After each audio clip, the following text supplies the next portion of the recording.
Good evening সবাইকে। আগের বছরের শুভ দীপাবলির ভিডিও এই বছরে আমি সবার সাথে শেয়ার করছি। আসলে এই বছরে কোনো কারণে শেয়ার করতে নেই, যদিও এই দীপাবলির ভিডিওর শর্ট কিছু ভিডিও আমি অলরেডি আপলোড করেছি, কিন্তু এই বড় ভিডিওটা আমাকে এই মুহূর্তে দিতে নেই। অনেক কষ্ট করে এতগুলো গাছ কিছু কেনা আর কিছু জোগাড় করা এদিক ওদিক থেকে, বা কখনো আবার মাঠঘাট থেকেও তুলে আনা।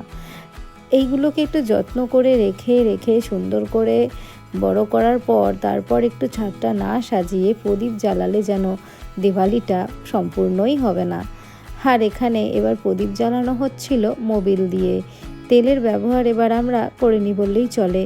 আমার জানা ছিল না যে মোবিল দিয়ে আগুন জ্বলে বা প্রদীপ জ্বলে, কিন্তু দেখলাম এর ফিডব্যাক বেশ ভালো, অসাধারণভাবে বেশ অনেকক্ষণভাবে জ্বলেছিল। আর এতে তেলটা কিন্তু খরচা হলো না। যাদের বাইক রয়েছে বা গাড়ি রয়েছে তাদের এই মোবিল পাওয়াটা অতি সহজ।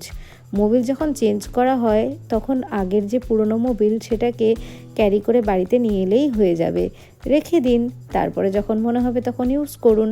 আর কত সুন্দরভাবে প্রদীপগুলো চলছে এই হচ্ছে তার প্রমাণ।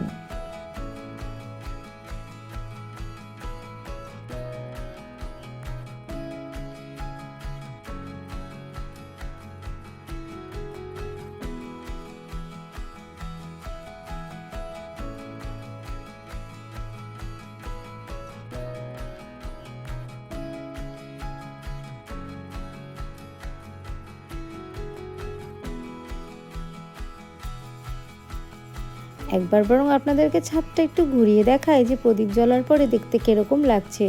আর এই যে টুনি লাইটগুলো, এগুলো কিন্তু বাড়িতে ছিল বহু বছর। আমি শুনেছি এগুলো 10-12 বছরেরও বেশি পুরনো।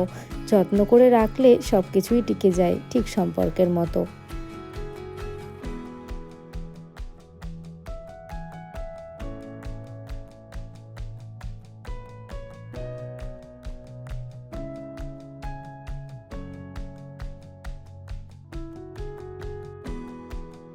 ওদিকে আমরা আজ ভারী খুশি। তার অনেকগুলো কারণ আছে।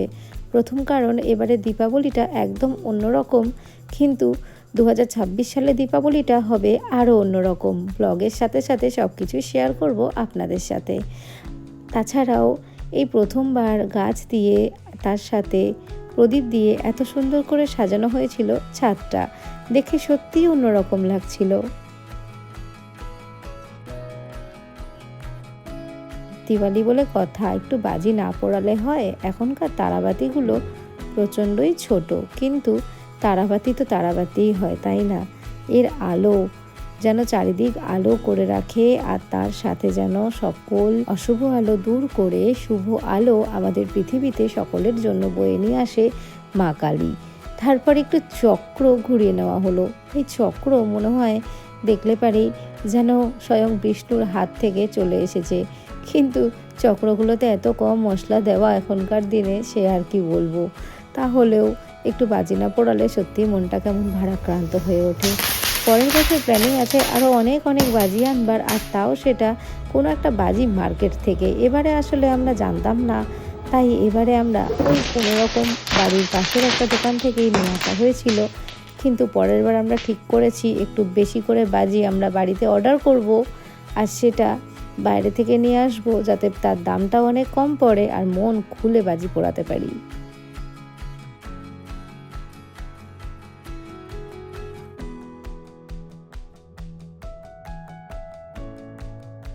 সিঁড়িটাও বেশ সুন্দর করে সাজানো হয়েছে প্রদীপ দিয়ে।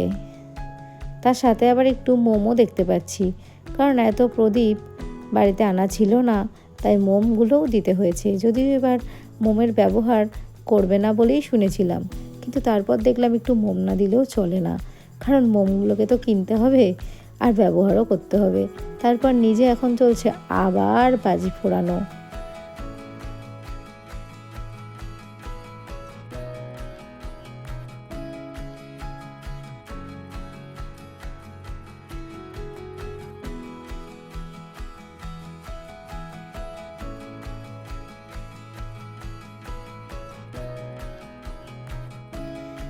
আজ একটা ফানুস ওড়াতে হবে, কারণ ফানুস নাকি আকাশবাতি। আগে জানতাম যে ফানুস এক জায়গা থেকে আরেক জায়গায় অন্যকে চিঠি পাঠিয়ে মানে বার্তা পাঠানোর জন্য ব্যবহার করা হয়, কিন্তু এখন এটা আকাশবাতি বা বাজি হিসাবেও ব্যবহার করা হয়।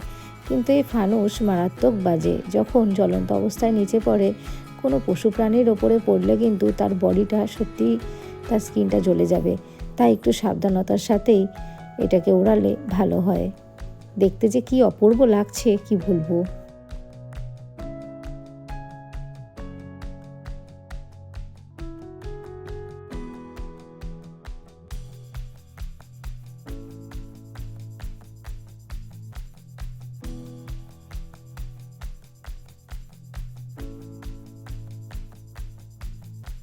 এই পুজোর রেশ কাটতে না কাটতেই চলে এলো আমার 7 মাসের স্বাদ। ঘরোয়াভাবে শাশুড়ি মা আমাকে 7 মাসের স্বাদটা খাইয়ে দিলেন। তারপর আমার বড় যা এসে আবার খাওয়ানো হবে। আমারই বেশ ভালো, দুবার করে খাওয়া হয়ে যাচ্ছে। এই ব্লাউজটা কিনেছিলাম অনলাইন থেকে, আর শাড়িটা কিনেছিলাম কলকাতা রেডিমেড সেন্টার থেকে। আর এখানে দেখো আমাকে 7 রকম ভাজা দিয়ে, 7 রকম মিষ্টি দিয়ে, আরও কত রান্না করে একা হাতে আমাকে দিয়েছে। তবে তার পায়েসের আমি বড় ফ্যান।